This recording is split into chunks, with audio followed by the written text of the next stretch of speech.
Mass and wait. ठीक है,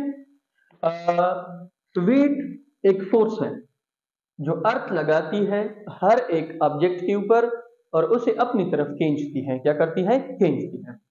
तो वेट जो है वो क्या है? Force exerted by earth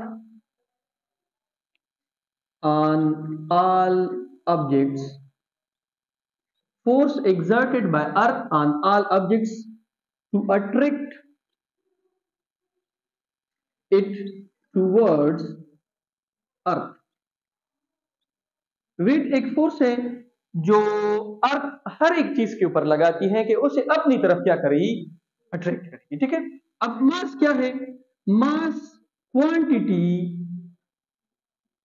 of matter contain in a body, quantity of matter contain in a body.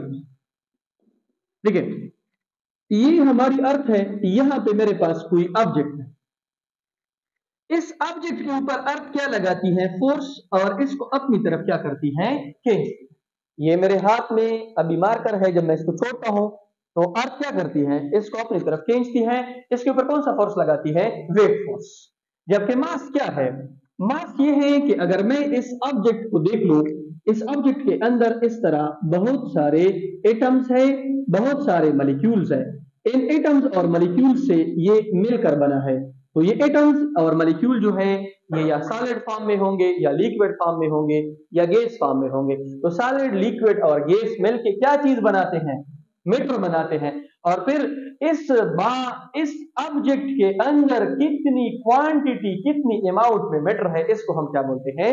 मास बोलते हैं। मास की अदर डिफिनेशन भी है, condense form of energy, condense form of energy. अब इसकी रिप्रेजेंटेशन है,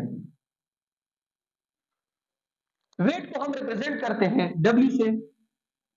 it is represented by W। Weight को हम रिप्रेजेंट करते हैं W से। और अगर आप मास की रिप्रेजेंटेशन देख ले, it is represented bye M।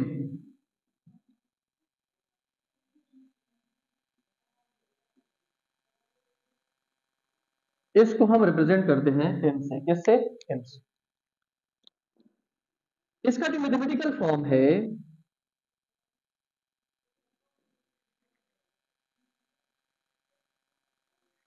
वो है कि W is equal to mg। इसमें m मास है, g आपके पास ग्रेविटी है, और W आपके पास क्या है? वेट है। And weight is a force. ये क्या है? फोर्स। और यहां से आप m भी निकाल सकते हैं। m is equal to W divided by g। ठीक है, अच्छा, अब इसकी यूनिट है,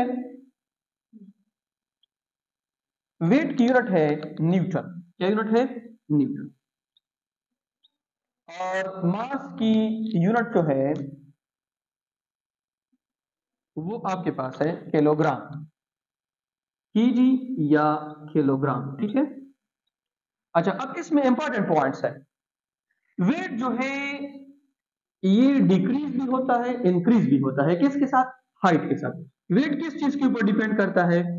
हाइट के ऊपर। ठीक है, और मास जो है ये कांस्टेंट रहता है। क्या रहता है? कांस्टेंट। मास में कोई चेंजेस नहीं आते हैं। ये हाइट जो है इसके साथ चेंज होता है, इसी वजह से वेट आपके पास वेरिएबल क्वांटिटी है। क्या क्वांटिटी है? वेरिएबल।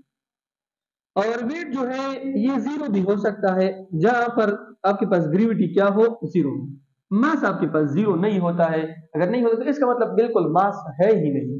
जब मास होगा तो फिर ये जीरो नहीं हो सकता है। ठीक है, आप अगर अर्थ से मून के ऊपर चले जाते हैं, आपका मास वही रहेगा, लेकिन वेट में क्या चीज आएगी? चेंजेस आएगी। मेरी बात समझ में आ रही है? अच्छा,